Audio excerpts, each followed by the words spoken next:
Must have been sometime in March. Sometimes I'd hear Dad talking to Mom.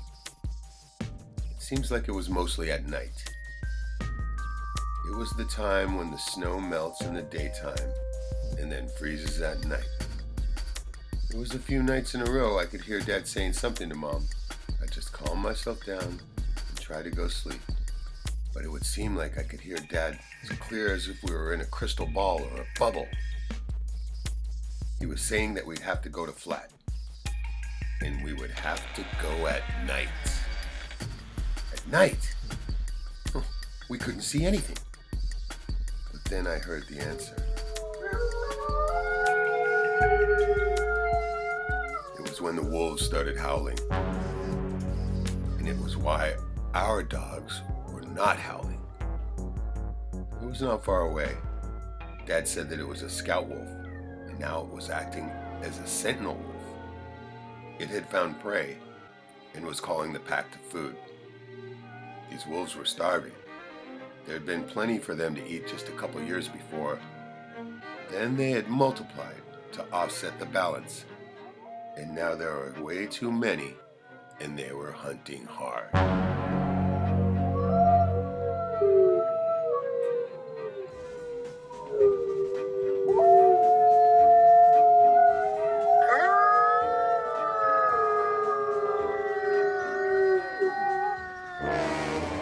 The airplane was supposed to come and bring us to Holy Cross. This was Iditarod. It didn't seem like we were running out of food, but I remember the dogs were running out. The trouble was, the wolves must be starving. Trapping hadn't been that good either. Now we couldn't wait for the airplane anymore. It would already be too soft for the plane to land on the ice, because the ice was starting to rumble.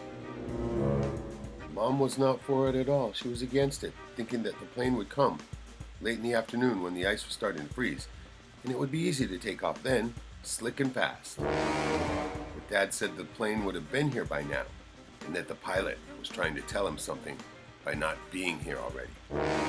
Maybe there was some sort of emergency. Well, Dad said we would get ready and go about 3 a.m.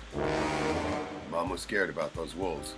But Dad said we couldn't tell the kids, because above all, the kids would have to be quiet. It was Dad, Mom, Eva, Manny, Bing, and me. Bing was the baby. And that's how we rode in the sled, too.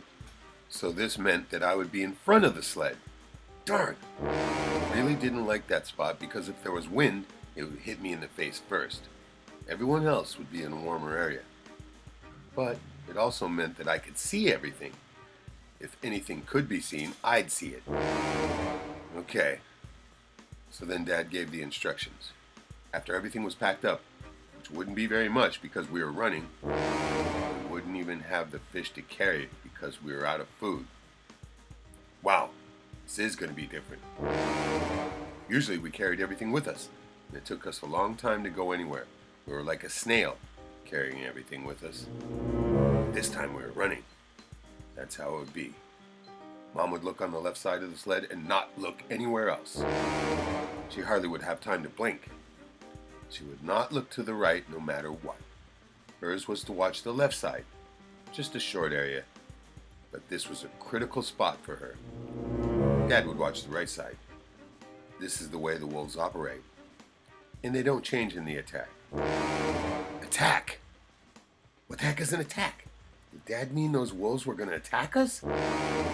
Dad's voice was very sure. I heard that tone of voice when he would talk with those men about how this and that would be in the process of happening. It was always life and death in those days, and it was exciting. The animals and us. Always in the running. But mostly it was them running, not us. Oh, woe is me. I could hardly even run. Dad made up for us. He knew his dogs, and he knew his wife. She always listened and helped. And we listen, or die. That's what Dad always taught us. We listen. Now the wolf comes even to us. Mom would poke Dad. Now if the wolf is gaining and going ahead, Dad would be alerted.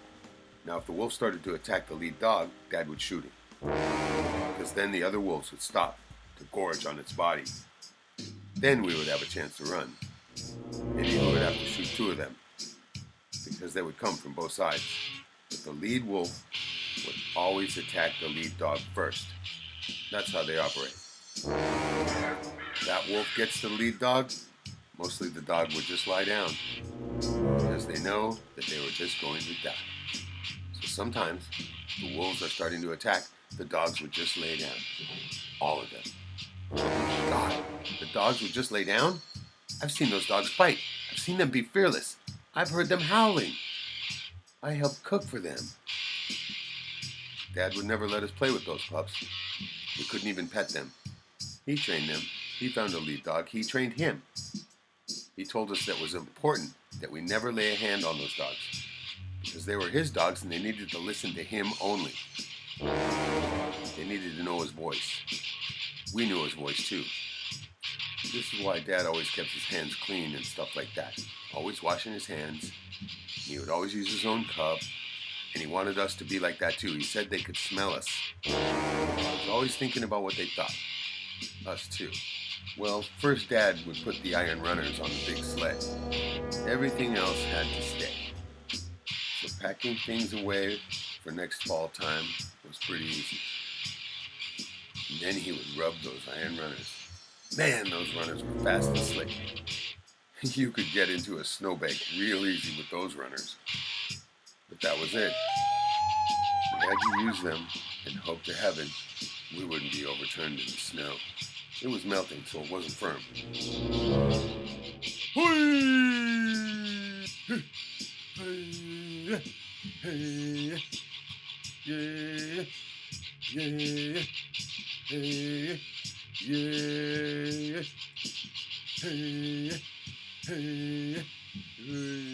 We didn't know how the trail would be. There was no one else around, so we didn't know about the conditions of the trail. Eventually, I fell asleep. Well, next thing, I was wide awake. Everyone was moving around, acting up. Somehow, the dogs were sober, without a sound. But I could see that Dad's lead dog was wagging his tail at Dad. So we just kept up the fast, steady pace of lead. It seemed to have a finality to it. Just looking at the cabin, no smoke, doors all closed, nothing was making noise. The air was crisp, but not biting cold. The wind was still. Even the tall brown grasses were still on the bank, like they were holding their breath, waiting. Were they waiting for us to die? How would it be? Do we scream? Or would we be just like the dogs and lie there? The wolves know how to kill by the throat, the jugular. They like the heart, the liver, and the brain. Well, Manny knew how to hitch up the dogs. He always put the harness down in the direction they would be heading. The lead dog would be first, and he would hold the line taut for the other dogs, because he would be eager to get going. He never barked as usual, but came quickly. We loaded up and let him go. It was so fast. We were flying across the tundra. I would turn to see if Mom was watching, but I could hardly see her. I watched the side too. Then I would watch the other side. I didn't even get sleepy like I usually do when we set out on a long journey. It was clear, and the moon was shining brightly. It was cold, and the trees were black looking. Dogs were all running like they knew what was happening. Now, I remember that Dad said if one of the dogs fell, he would quickly cut the dog loose, and we would leave it. If we had the time, but we would have to make the time, because the wolves would stop to eat. They knew we were their next meal. That was why we could hear them every night. They were starving. There was a lot of them. More of them than us. I don't know how it happened, but I did fall asleep. I don't know for how long. I tried to keep my eyes open, but it was too hard and that wind was in my eyes even if I blinked a lot. I think it was because everyone else was sleeping. Next thing, I woke up wide awake again and remembered what we were doing. Something was in the air, and I knew that the wolves had come. I could feel Dad and Mom. They were alert and watching. I don't know how Mom ever did it, but she was watching her side, and I could see them running. It seemed like they were just running. They could see perfectly. They were not hurrying, not looking at us, just running on both sides. And I looked at the dogs. And it seemed like Dad said something about their tails. Their tails went down. They were not doing good. As long as they didn't put their tails between their legs. I noticed their tails were up. And I could see the lead dog's tail. It was not all the way up, but his ears were switching back and forth. He was listening to the front and to the back. And the dogs were all pacing, not galloping, so that was good. Galloping would make them tired soon. And I knew for sure my dad had the gun ready. I've seen my dad shoot before and he drops them with one shot. But which one was the lead wolf? Well, the left-hand side started in, so did the right-hand. And the dogs never varied, they just kept on running. Now which one was the lead wolf? No shooting until you could tell. They were running like shadows on both sides. Dogs, don't be afraid, don't lay down, don't gallop. Just keep right on following the leader. I've seen that leader many times. If one of the dogs dropped while he was on the trail, that leader would come back and fight the dog right then and there. Sometimes the other dogs would join in, and Dad never stopped them. If that dog was not good enough to run in the team, he would not survive. If he didn't make the grade, he'd have to be shot. I didn't have a lazy dog, the one who could learn to get away with laying down. Now I saw why. If the dogs lay down, we could all die.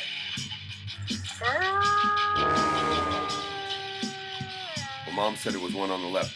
She was talking out loud, not shouting, but talking. Because it was too late. They were closing in.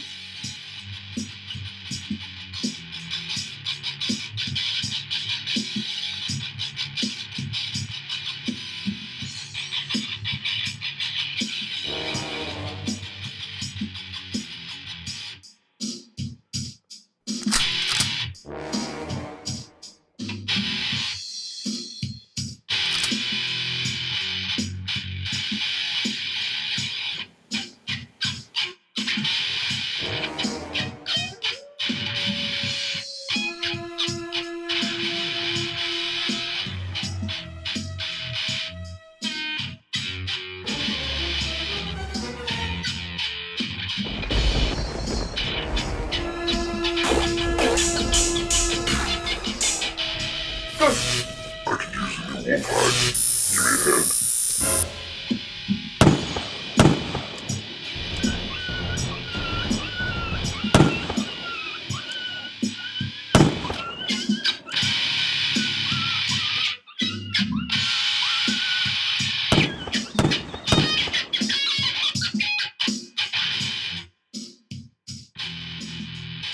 Dale! Stop!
little carried away. Can you just stick with the script? Oh yeah, script. Yeah, here somewhere. Yeah, I just tried to make it a little more exciting. Just tell the story. No, it's good. I got it. Yeah, no problem. I was just coming right at you.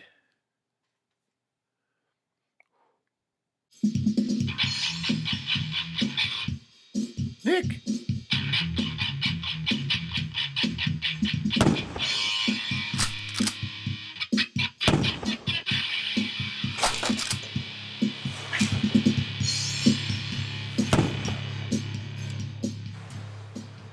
Nelly, remind me to get more trucks.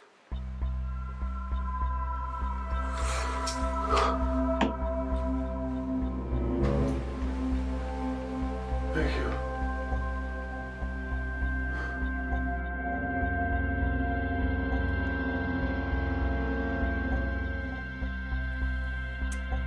Just like that, it was no longer happening, and the dog sensed it as the wolves fell behind.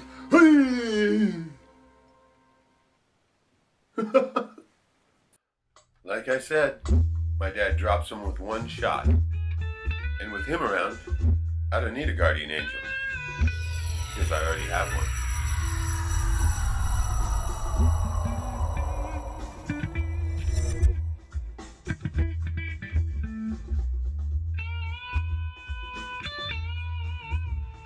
Still moving across the tundra and through the snow. Pretty soon the day was getting a little brighter. We arrived in Flat a short time later without anything else happening. And I don't know if the other kids saw what happened, but we never did talk about it. It just seemed like we were getting ready to board the plane, and we never did feed the dogs. But they were just as excited as we were, all to be leaving on the plane to Holy Cross. Maybe they knew they'd soon be gorging away on king salmon for being such good dogs and doing the right thing. I could tell that Dad was very confident in taking care of those dogs just as he was in taking care of us kids. And Mom was steady as ever too. All of us were smiling and happy to be on our way to fish camp. We'd see everyone in the village. There we could make a bit of noise, see the people in the church, have some fun, and make our way to the camp. I was hoping those wolves didn't do as good as our dogs this summer. But we never heard of wolves in the summer. It was the bears you had to watch for in the summer. But they were a lot easier to see. It was learning how to listen. All the messages from the wilds of our home. We found out later from the pilot that a woman from Anvik had complications in childbirth, and the plane had to respond to that emergency. Pilot figured that we would just wait or come out. Either way, he'd find out when he was done. Dad sent a telegraph to Bethel from Flat to alert the pilot that we'd come out. They'd talk about it later, and so would I.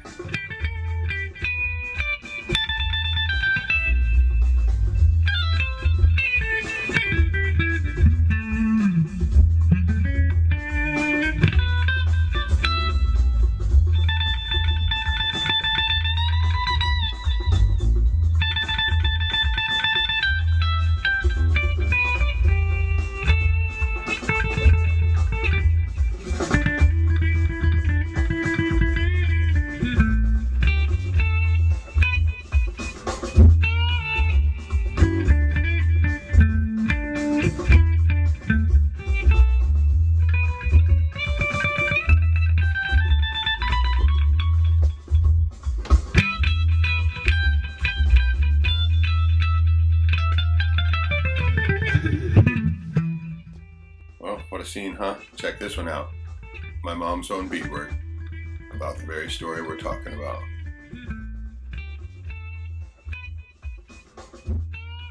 She got the cabin, northern lights, the cache, the sled, the wolves, everything. So smart. My mama's. Top of her beaded box, which is now mine and my favorite possession.